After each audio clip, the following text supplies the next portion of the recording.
Hey guys, welcome back to my channel. I'm just gonna try and prop you guys up. I have a few things I wanted to talk about with you. Give me one quick second here. Let's see how we do this. I'm sorry, it's just gonna be really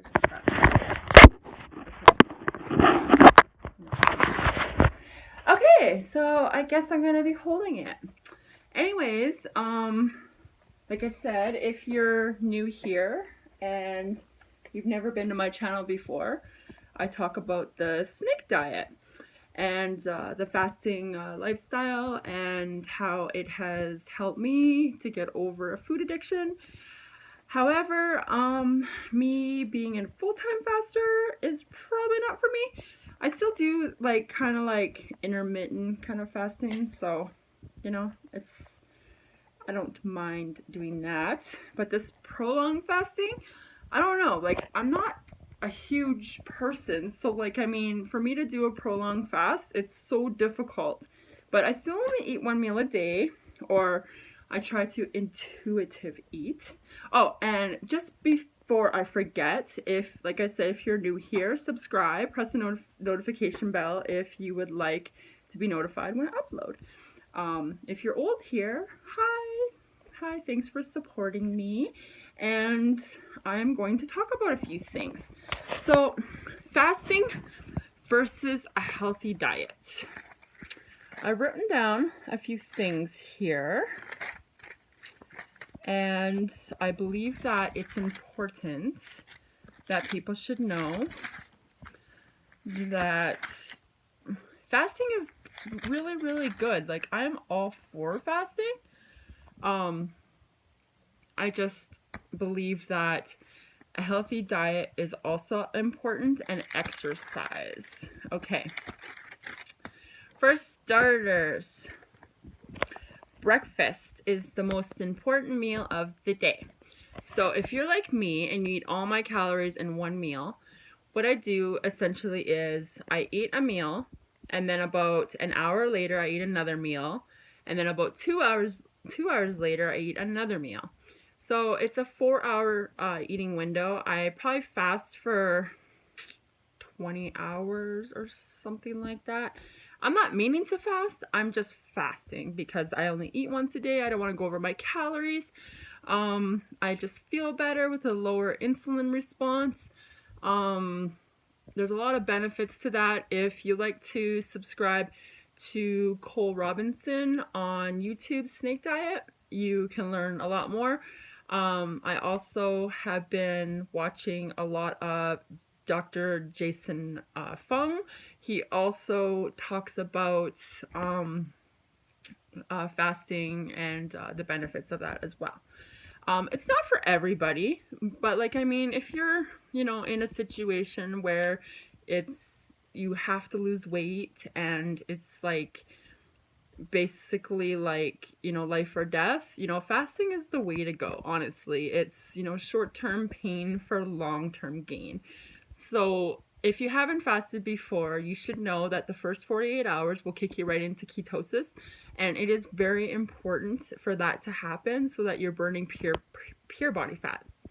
So anyways, besides that, healthy diet and exercise. For me, I think it's important to get about 30 minutes to 45 minutes of exercise a day, whether it be walking, skipping, running, or, just like cleaning your house and doing things around your house. You don't necessarily have to, go to the gym every single day and spend money. Like, honestly, if you're spending money on weight loss, then it's, you're getting scammed, somewhere. If you enjoy the gym because you like to go because of the motivation, that's why I like to go to the gym, because the motivation is just awesome. Like, it's not at my house, but like, I mean, I also force myself to walk to work every day. Well, not force, but I walk to work and walk home. So that's an hour exercise a day.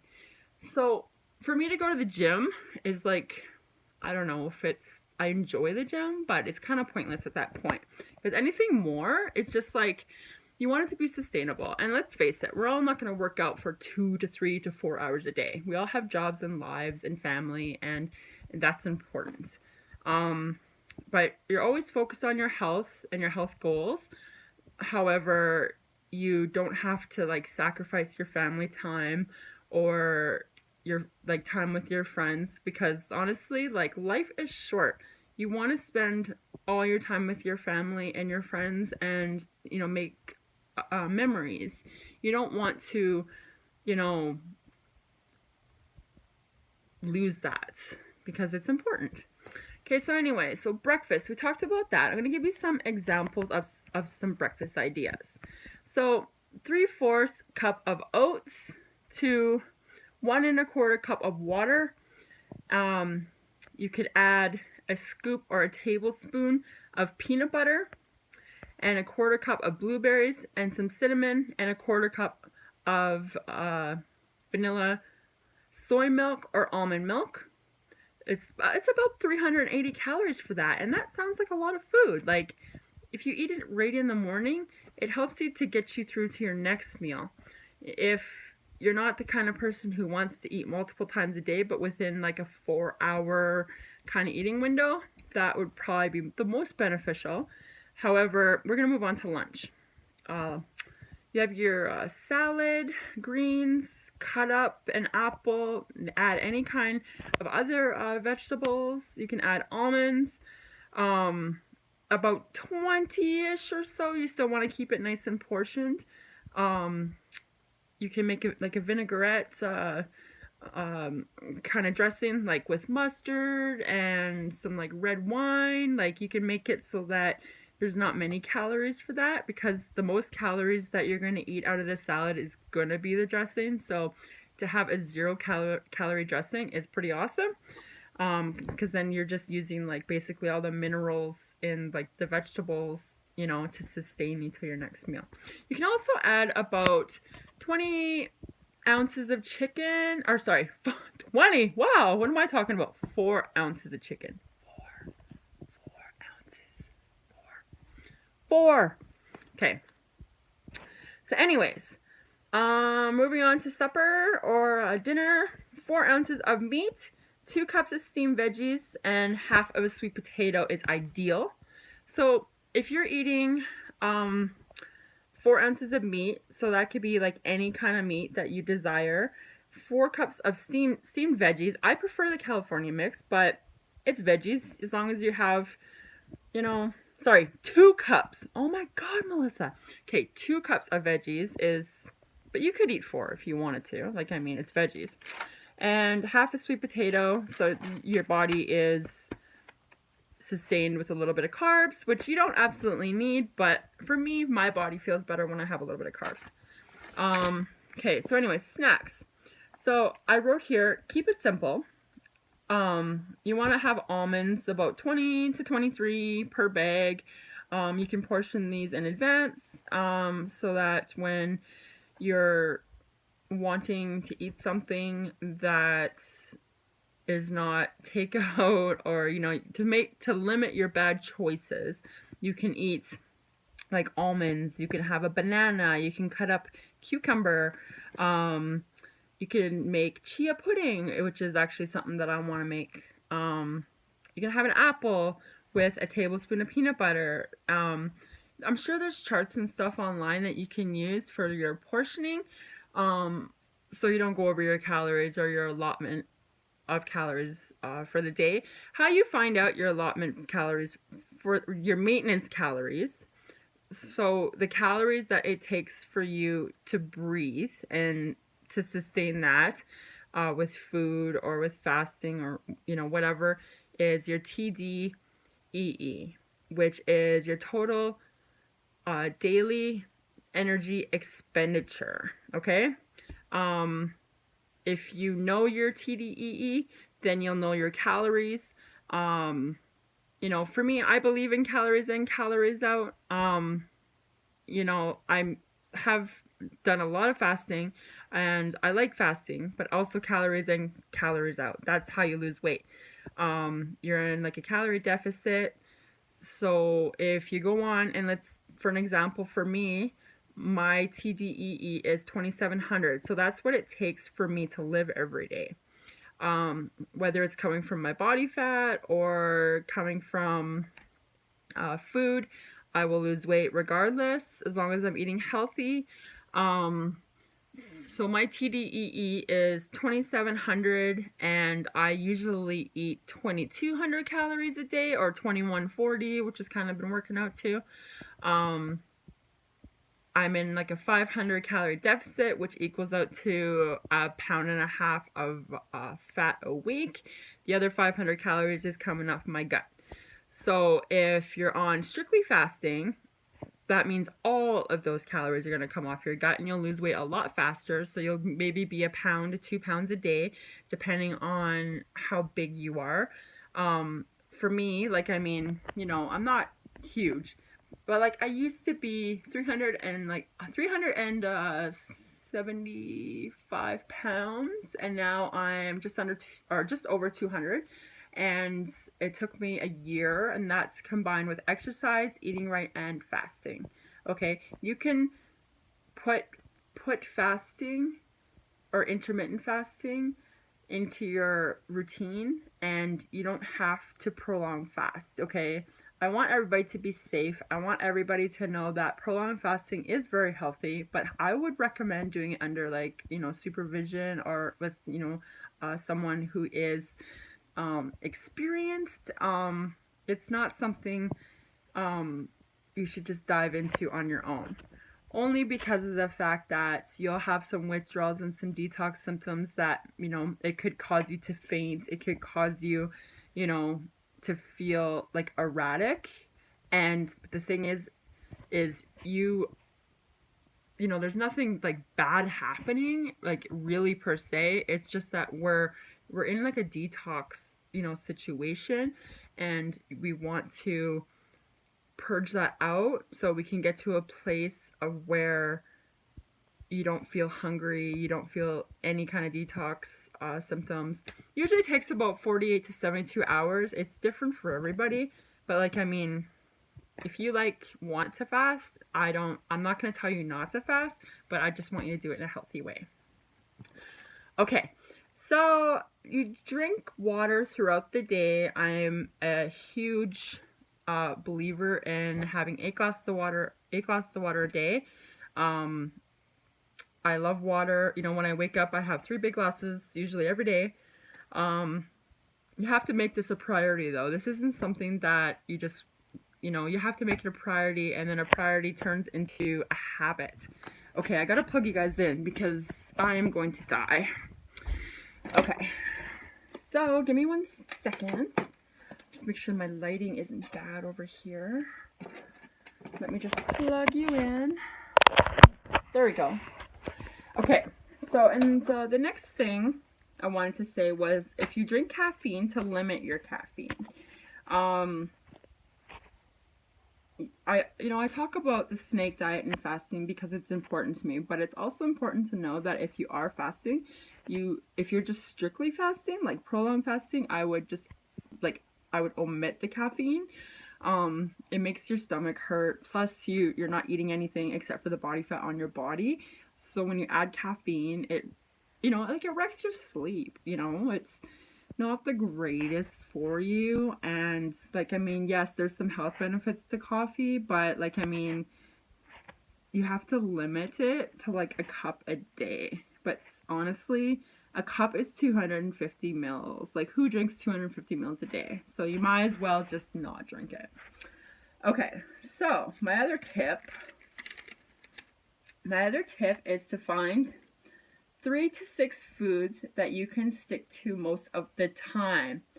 Variety really isn't everything when dieting, only because when you're dieting, you're trying to limit your calories. So for you to control the calories, you need to understand that if you're eating variety of foods and you're not losing weight, it's going to be a lot harder to troubleshoot. Okay, so to eat more protein and veggies and limit fruit. Fruit has a lot of sugar. You can eat fruit, but just limit it. My other tip of the day is for breakfast, you can have 2 eggs and a piece of toast, and you can add avocado and tomato, put some everything but the bagel. spice on top of there, kind of limit the like salt intake, because you're eating a little bit more, than you would if you were fasting. If you're strictly fasting, you'd just be drinking the salt water. So anyways, you can bulk all of your meals with veggies. No extra sauces or calories. Okay, this is what I've been doing. I just been taking like those bag salads and just adding like a cup or two to every single meal, because it adds the volume and it keeps me full, and I'm not consuming the extra calories. Portion everything. So you need to buy a scale, and kind of weigh out your food and portions. And like I said, you can go to MyFitnessPal and you can enter it all in as well, and it'll tell you how many calories. So if you're not portioning, let's say you're plugging in like a can of soup and it's like 200 calories per serving, and like the can could be 3 or 4 servings. So that's like half of your calories of the whole day for that can of soup. So portioning is very important, because if you're not portioning and watching your calories, you can easily go over. I don't care who you are, you can go over your calories. No problem there. Okay, so my other tip is, I have a few here. Sorry, it's gonna be a long video. Okay, a pound of fat is 3,500 calories. That's also like water and fluids and like other things in there as well. It's not pure fat. Like our bodies are not pure fat. So I would say it's about 1,400 calories, 1,500 calories of fat, and then the rest is like water and fluid and stuff. Like, because when you start dieting or when you start fasting to lose weight and to become healthier, you'll notice a huge drop in the beginning because you're losing water. And we have a lot of water in our body, and we retain a lot of water, especially if you don't sleep. And I know that because I don't sleep that often, and I need to sleep more. So if I don't, then I get the red eye. So anyways. Okay. Another tip, if you think you're hungry, try to fill up on water. Water is an essential part of what the human body needs. 9 out of 10 times our bodies are just really thirsty, and it really just feels like hunger. But it's not real hunger. It's fake hunger. Smoothies limit to 1 cup of 8 ounce per serving. So if you're making smoothies, portion everything that's going into it, because that smoothie can go from 280 calories to 900 calories really fast, depending on what you put in it. So that's another tip to losing weight. Another tip is keep protein bars in your car and some bottled water to get out of the habit of eating out or going through those nasty drive-thrus. You honestly don't need to eat through a drive-thru if you're prepared. So, like the tip that I have in my mind is plan not to fail or fail to plan. If you fail to plan, you plan to fail. Okay? Like, let's face it. We all have to plan everything. But you don't have to do it forever, because planning will turn into habit. And habit is just something that you do without even thinking about it. A cheat meal. Okay, let's talk about cheat meals, or refeeds as they call it. Usually you can eat one 500 calorie cheat meal per week to keep you not from losing your mind, and also to keep you motivated. Because like, you're gonna eat all this food and you're gonna be like, oh my god, like I say 500 calories in cake, or 500 calories in Chinese food or pizza or whatever. And yeah, like your body needs, something to sustain. You can eat healthy all the time. Yes, you don't ever have to eat a piece of junk food ever again. But the thing is, if for a healthy mindset on how you think about food, it's you have to eat the fun foods as well, because then you're not over restricting. Over restriction leads to binging. Okay, if you have struggled with an eating disorder, like I have binged a lot in my life, and it's not a fun time. It's not a fun time thing. It's like you turn into something that you don't even really realize and you don't even recognize. You just turn into like a zombie and start eating, and it's like you can't do anything else. You can't really think of anything else until you eat. And the binge cycle can last. It can last forever. But the thing is that the one thing that you should know is after a binge, you don't have to worry, because you're still working out, you're still eating healthy throughout the week, and you're still drinking water. And the thing is that like one binge out of like the whole month of eating healthy isn't going to ruin your progress. We have to stop using that connotation that a binge is gonna kill all your progress, and then you just eat bad. It's a slippery slope. Like, we know that it's a slippery slope, but the thing is that you can't like think about it like that. You just move on with your life and everything will be fine. My other tip is struggles are a part of life. It's going to happen. So don't feel too bad about it. Changing your life is important, and putting healthy habits in place is very important as well. You don't focus on the struggles, you focus on the successes. If you focus on the struggles, then you're going to be obsessive. And I know that feeling because I become super obsessive. I'm trying not to be, because I want to have a healthy way of looking at food.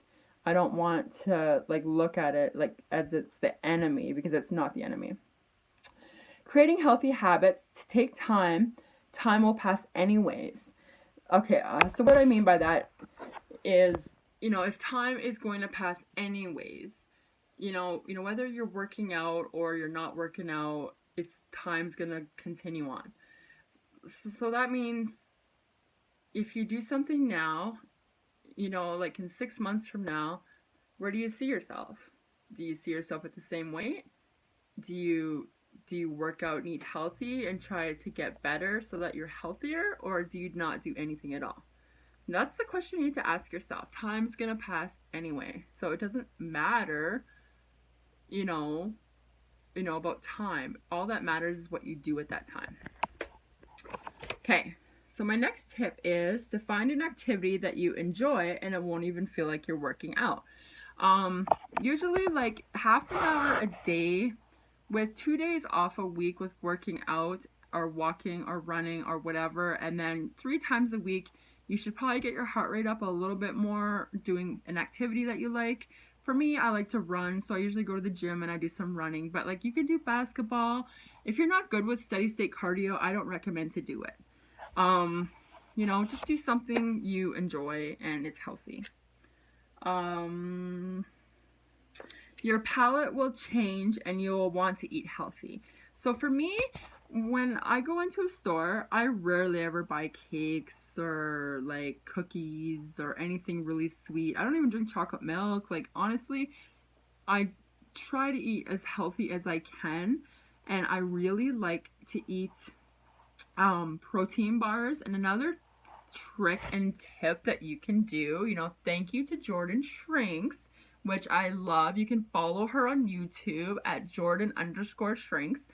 And also she's on Instagram as well as Jordan Shrinks. But anyways, she takes protein bars, puts them in the microwave for 30 minutes, and puts coconut whipped cream on it. And it's literally like 200 calories. It's a protein bar, so it's good for you. And the calories from the coconut cream is very little, next to nothing. But you still should portion that. What's another thing here? Okay, portion your food, and you have to weigh out your food if you have to get a feel for what you actually need. So like when you're scaling out all your food, you could see how many calories it is. So it's not like you need to always weigh your food, but as long as you could see how much it is, then you can kind of gauge it just from looking at it so you don't overeat. I know I'm an overeater, and that's why I like doing like the intermittent fasting thing, only because I like to eat larger meals. If you eat a larger meal, you're a lot more satisfied, and you can like kind of get on through your day, and it just kind of works for me. Plus I work night shift and I don't eat at night, so it does work for me 100%.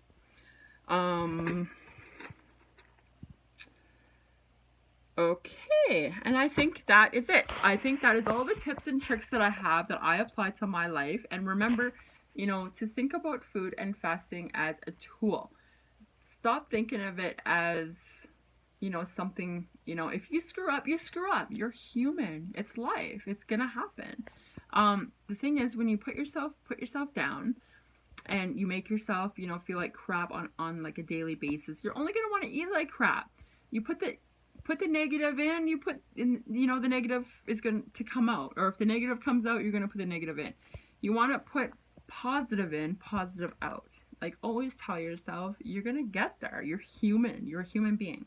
If you want to know more about tips and tricks and like, dieting and fasting, I'm going to try and work on my YouTube channel a little bit more, and I'm going to keep adding more videos on more of a daily basis. I just think it's important that everyone knows that you don't have to do this alone, and we're all in this together, and to look at everything in a healthy way, because I don't want anybody to develop an eating disorder like I have in the past. And it's very important that we're like nourishing our bodies properly, and that we're, looking after stuff and just being healthy. Healthy habits is more sustainable. And in my opinion, I love to fast. Don't get me wrong. I just don't find it very sustainable. I like to eat, and I like to live my life. And we're human. It's gonna happen. If you fast, I am all for it. I support it 100%. It's just not 100% for me. That's why I do the intermittent thing. Even though I've got the 30 pounds on my body, I still am not opposed to doing long-term fasting. I don't mind doing the intermittent thing as long as I get to eat something every day. I'm fine with that. So anyways, have a good day, and thank you for watching this very long video. I hope you got some value out of it, and I will see you on my next video.